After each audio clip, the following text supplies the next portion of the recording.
Je crois que je vais vous faire une vidéo un peu fâchée là, ce matin, parce que ça m'agace. Il y a des trucs qui m'agacent un peu en fait. En même temps, une vidéo coup de gueule, j'aime pas, mais c'est vraiment relou. Du coup, faut quand même à un moment donné dire que c'est chiant, parce que c'est pas possible quoi. Donc, je vais dire que c'est chiant. Voilà, on va faire comme ça. On se retrouve ce matin dans une vidéo où je suis pas préparée, apprêtée, enfin on s'en fout. Parce que je vous parlais d'un truc qui me saoule en ce moment, enfin ça fait longtemps, par rapport au monde des livres. Et comment venir à là? Il y a deux, pas des clans, mais deux parties, on va dire. Il y a d'un côté Gérard Collard, que j'aime beaucoup. Enfin, je simplifie l'histoire en gros. Qui a ses idées, qui est passionné de son métier et qui est quelqu'un d'hyper investi et tout ça. Et d'un autre côté, il y a toute la clique un peu intellectuelle des magazines littéraires, la grande librairie, etc., que j'adore également. Le problème, c'est que ça fait quelques mois maintenant que ça se chamaille un peu sur les réseaux sociaux, enfin là, surtout de la part de Gérard Collard.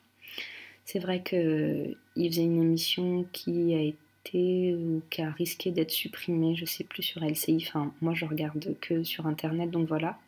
Je sais que ça passe toujours sur internet et les émissions qu'il peut faire, genre le journal de la santé, etc. C'est vrai que c'est pas des émissions ciblées uniquement littérature. Et enfin bon, bref, ils invitent pas les mêmes personnes, c'est pas les mêmes livres et le public visé est le même ou pas le même, peu importe.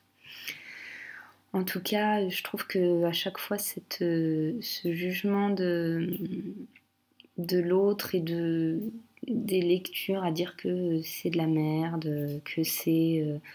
Enfin, c'est vrai que souvent Gérard Collard, il va dire que, voilà, par exemple, à la grande librairie, sans jamais la citer, mais bon, ben, c'est ça, ça veut dire ça, clairement, ça se voit comme le nez au milieu de la figure, quoi. Ça veut dire que, voilà, c'est une histoire de gros sous, que les livres sont pourris, mais qu'on le fait juste pour l'argent, etc. Je dis pas que c'est pas vrai, c'est vrai sans doute parfois, mais il faut pas oublier que les lecteurs, ils peuvent aussi aimer les livres très littéraires, un peu relous, où on prend vachement de temps à lire 3 mots.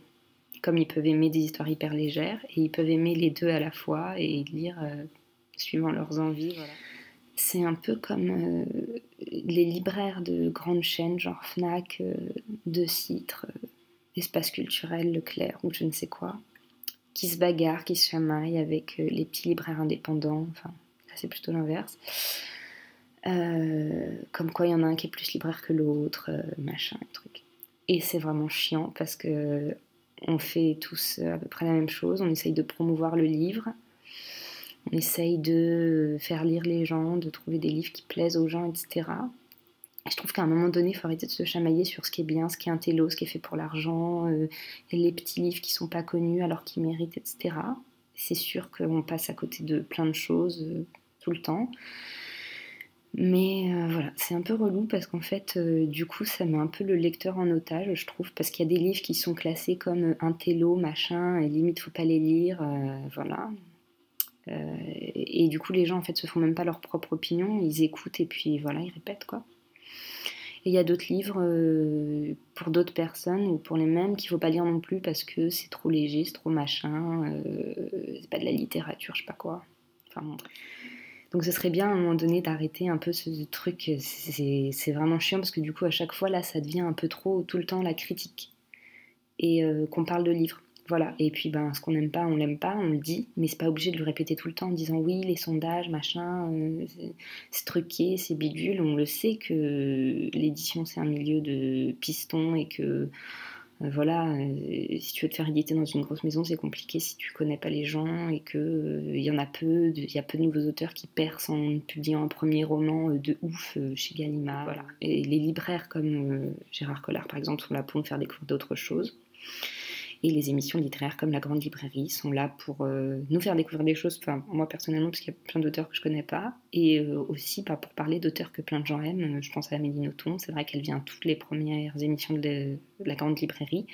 C'est une sorte de rituel et ça veut pas dire que c'est mal. Et je trouve que Buñuel est justement, malgré tout, assez objectif dans ce qu'il fait. J'ai pas l'impression qu'il prenne les livres parce qu'on le force à les prendre. Enfin, et puis en même temps, je m'en fous en fait. Voilà. Je sais pas si la vidéo est très claire, mais c'est un truc qui me saoule et je trouve ça dommage parce qu'en fait, on est tous réunis pour la même chose et tous les gens qui regardent les émissions littéraires techniquement sont réunis pour la même chose. Donc généralement, ils aiment lire.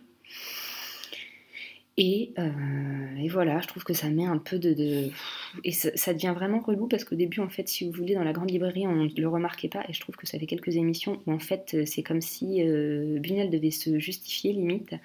Et il précise à chaque fois, oui, vous voyez, on prend des nouveaux auteurs. Oui, vous voyez,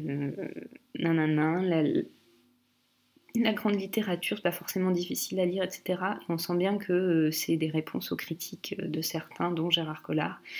Donc je sais pas, ils pourraient aller boire un café ensemble, ils discutent, ils se calment, et comme ça, nous on est tranquilles, ce serait chouette. Voilà, allez boire un café les gars. Donc ça nous fera des vacances. Bisous, bonne lecture.